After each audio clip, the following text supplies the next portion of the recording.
One scene from a film about an affair. Dave and Sonia Brown are a married couple without children. They are sitting at the kitchen table. Dave has just got home from work. Sonia is an hour ahead of him and dressed smartly. There is a suitcase by the front door. Dave, the main thing I want you to do this weekend is paint the nursery. The paint cans are right outside the door. The guy at the store said you need at least 2 coats. Oh, before I forget. Did you ask your folks if we could paint the spare room? I know they said to treat this house like our own, but it's still just common courtesy. Yeah, they're fine. Remind me again, Sonia, why do we need to paint the nursery now when you're not even pregnant? Sonia sighed at having to say all that again. She was very fond of Dave. He was a good provider and would make a great father when the time came, but he could be annoyingly absent-minded. I'm off the pill now, so it's only a matter of time before I get pregnant. Maybe another year before the nursery has little inhabitants. I did a little research and found out that even the safest paints give off toxic fumes within a year of application. The main reason I'm leaving with Bev this weekend is because I'm sensitive to the smell of paint. Otherwise, I would stay and we could do this together. Here's what I propose. First thing tomorrow morning, you have to take my car to the service shop. They'll give you another car to use in exchange for the day I've already booked. Come back here and apply the first coat of paint, which should keep you busy until about lunchtime. Then, if the car service is done, take the car and go to your mom's. She'll feed you lunch. Mowing the lawn usually takes you most of the day. Dinner for tomorrow is in the freezer. On Sunday morning, apply a second coat of paint. Please keep the nursery door closed so the fumes don't soak the whole house. Bev had me tell you that Mick will pick you up around 1. I can get a round of golf, dinner at the clubhouse, and Bev will drop me off here around 8. How does that sound? I'm going to be busy and organized this weekend. At that moment, Sonia's phone rang and she received an incoming text message. She looked at it and said, Bev is already coming out of the house to pick me up. Now, are you sure you have everything you need? Don't worry. I'll be fine, but are you sure you'd rather stay here with me than go to a spa weekend with Bev? We could try to have a baby in 2 days, but I'm tempted. Dave, but as I understand it, to have a dirty weekend we'd have the rest of our lives, and I'd enjoy a little freedom. I only have time left until I become a mother. Sonia had to turn away from her husband when she said that. Sonia's reputation as a decent, honest person has been damaged by recent events. Sonia, you need to open that gift I bought you. Dave reached under the table and placed a wrapped box the size of a pack of cigarettes in front of Sonia. She looked at it, a little puzzled. Should I open it now, Dave? I'll do it this weekend. That's up to you. You can open it now or later, but I highly recommend using it this weekend. Sonia grabbed the gift and began to tear off the wrapping, exposing the cellophane-wrapped box. It took her a moment to realize what it was. Dave filled the silence. I had to act at random, but I think there are 12 contraceptives. I took the risk of buying extra large ones for you and Paul because I'm guessing he has more than I do. I mean, you wouldn't give up our marriage and future children for someone else, would you? Sonia was frozen with shock, unable to take her eyes off the gift box in her hand. Dave, on the other hand, kept talking. I also suppose your long list of tasks for me to do while you're away should stop me thinking about questions like, why did Sonia dodge my question when I asked what spa you and Bev were going to? Or why did she put me off calling her this weekend? Sonia couldn't move, couldn't think, couldn't act. Her foolproof plan to have one harmless I think the plan is to repaint the nursery, but I don't think a light pastel shade would be suitable for a boy or girl right now. I'll get a different color when I drop your car off at the service center tomorrow.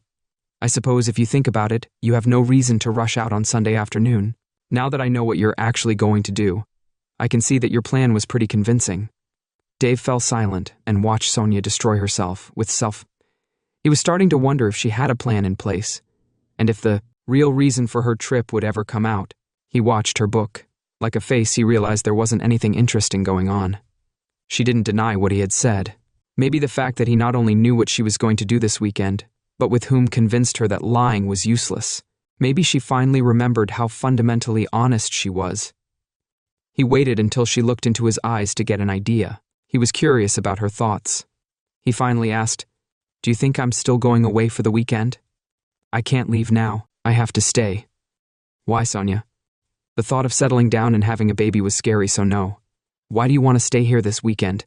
What's the point? What would you accomplish if you stayed?" Before now, she looked utterly confused. She wanted to know if Dave could explain what had happened. She wanted to know if she could forgive him. She said that she hadn't done anything wrong yet. She said that she had been planning to do it, but not now. She said that she couldn't justify her actions.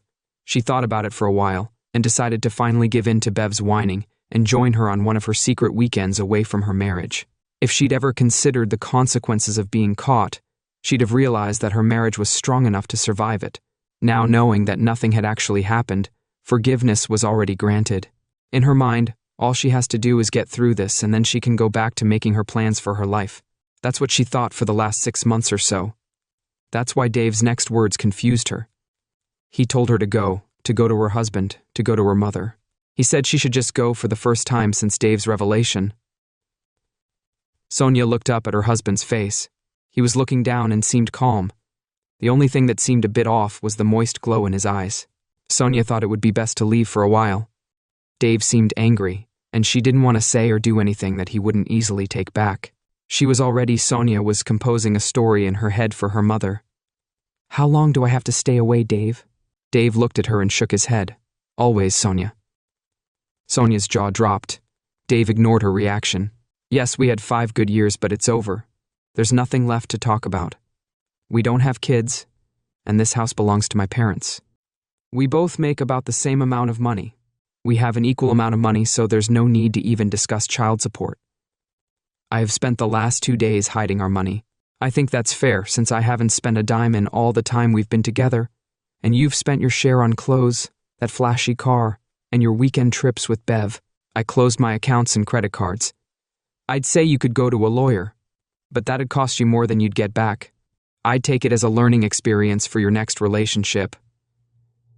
One last thing, Sonia. Dave paused. Sonia was completely confused again. There was nothing she could do to. Can you explain why you reacted like that? I thought Dave was implying that you'd been on similar trips before. All the previous ones had either been genuine holiday weekends or a cover for Bev's shenanigans. You seemed relieved. I didn't cheat on you. This was supposed to be. The first time was when Bev spent ages trying to persuade me to join her on one of our trips. I never did, though. After all, she'd seduced me and scheduled Paul, one of her lovers. Apparently, he has really good parameters. It doesn't matter if it's the first time or not. Sonia, you've proven yourself to be such a consummate actress and liar over the past 2 days that somehow I'll never believe you again.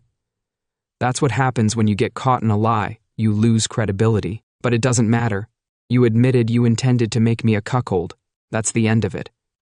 For the sake of all the times we've spoken and shared words of love over the last 5 years, let's just break up, Sonia. If Dave was ranting and raving at this point, Sonia would feel better.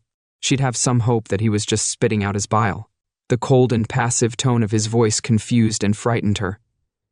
She looked into his face and into his eyes again, and regretted doing so. His impassive face was still the same, but now Dave's eyes were like obsidian, without love, pity, or any indication that they were looking at anything other than a disgusted gaze. Dave, you have to believe me. How can you be so nonchalant about this? You can't just give up your love for me like that. In a nonchalant voice, Dave replied, 2 days ago, I would have been in complete agreement with you. I agree with you completely, Dave. I've learned a lot since then. His voice grew louder and louder throughout these 2 sentences. Finally, his face showed anger. On Wednesday, I got home from work a few minutes early with flowers for you. I might add that I parked on the front lawn to wash the SUV. I walked in the back door, intending to surprise you. You with flowers and what I hear you on the phone with Bev. That's what I hear you're laughing about to laugh at me so you can sneak out this weekend and sleep with Paul. You're giggling about to load me up so I don't have time to think about where you are and what you're up to. But Dave, you know I always giggle when I'm nervous. You laughing stabbed me in the back. The back room was the last place I wanted to be. I knew I'd kill you if I stayed there any longer. I walked away, trying to keep my voice calm. I'd been playing games with you ever since Dave fell silent. His chest was heaving, and his eyes were glittering with hatred. He fought the urge to strangle the stranger, who had tricked him into thinking she loved him. She was the actress who had wasted more than 5 years of his life. For over 5 years, Sonia's mind had been racing with thoughts. She needed to convince Dave that she'd never done anything but plan this. It was the first time, and she was actually giggling with stress. She needed to have a baby. It was all part of the plan. Dave fiddled with his cell phone and pressed a button. She pressed a button and held the phone up to her ear. Her face turned impassive again as the speaker came on. It was her voice. "I suppose it'll be the poor old naive Dave painting the nursery while I'm having fun behind his back. You might say it's feathering our nest, tasting the delights of another guy in his nest." Even with all her rationalizations, all her filters and misconceptions, Sonia found this tiny passage extremely devastating for a moment. She could imagine how Dave had felt the first time he heard it. The work that lay before her, rebuilding his trust and love, suddenly became like the view of the summit of Mount Everest from base camp at that moment. A car horn sounded. Bev had arrived, staying in the car. She hoped not to avoid looking into the eyes of her long friend, the friend whose wife she had seduced with her degraded moral view of the world. Sonia heard the horn honking, and realized it wouldn't stop until she got out and talked to her best friend. The problem was that her struggle needed to start right here and now. She was confused by the dilemma Dave had brought her out of. "I think I've got it now." "What question?" "Dave, I spoke to Mick an hour ago. He still hadn't decided whether to expose his cheating wife before she left or ambush her while she was away. I think he decided to do the latter." The words she said were enough for Dave to realize that Bev was an experienced cheater. Even listening to the conversation from one side, her best friend is in big trouble. She just doesn't know it yet. She turned around and sprinted out of the house. It was raining pretty hard, so she jumped into the passenger seat. "Mick knows, so you're going away." Bev got in the car and drove off without Sonia realizing. Dave heard the sound of burning tires outside. Epilogue. Dave was pleased to get her out of the house so easily. He put Sonia's suitcase on the porch, wrote the single-word entry to Mick, then picked up his tools and began changing the locks. He whistled as he worked. And why not? He was already letting off steam, getting rid of his regrets and banishing evil from his life. Sonia was too busy ranting on Bev's shoulder to even bother him with phone calls. And that was fine with him. Once he'd changed all the locks, he sat down at his computer, copied the voice-recorded file from his phone to his laptop, and attached it to an email titled, "Why I'm." He divorced Sonia and sent it to all the addresses in his and their shared address books. He felt justified in talking to mutual friends, her relatives and work colleagues first. She was very convincing when looking him in the eye, and she boldly lied to his face. People needed to be warned about what an evil and conniving fool she was. He called her mother and explained it verbally so that she would know. The email wasn't a big surprise. He felt he owed it to her to let her know. By the time Bev and Sonia arrived at her house, Mick had already changed the locks. He was transferring money from all of his accounts to hers. He knew she'd get her share eventually, but not yet. Until she found a way to pay the lawyer, she changed the app, opened Bev's email address, and read the email she'd received the day before. At first glance, it was from Sonia, and mentioned that all their plans for a weekend away from their marriage had been a success. However, if their husbands found out and objected afterwards, then if he did that, he'd have to do something about them. The email was actually from Dave using Sonia's account, but the casual observer will never know that. If Bev didn't leave the house, he could always threaten to turn the email into a weapon for the purposes of a restraining order. When it became obvious that pounding on Bev's old front door was accomplishing nothing but attracting the curiosity, got the better of her. She returned to her car and to Sonia, who was waiting for her. In just 5 minutes, years of friendship came to an abrupt end. Sonia accused Bev of persuading her to embark on a weekend adventure, while Bev accused Sonia of not being careful enough by letting her husband overhear their conversation. Bev dropped her former friend off at her old house, shouting at her.